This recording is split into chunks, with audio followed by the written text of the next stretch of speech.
So real quick, we're gonna learn a little bit about a sewing machine and the function.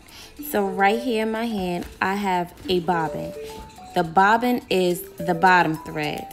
Now, in order for a sewing machine to form a stitch, it needs two threads, a bottom thread, which is the bobbin, and a top thread, which is the needle thread. So you're gonna take your thread and place that into the hole of the needle. And now we have two threads, and we're gonna push it to the side, and we are going to double our wefts. Now, doubling your wefts will make your life so much easier when making a wig.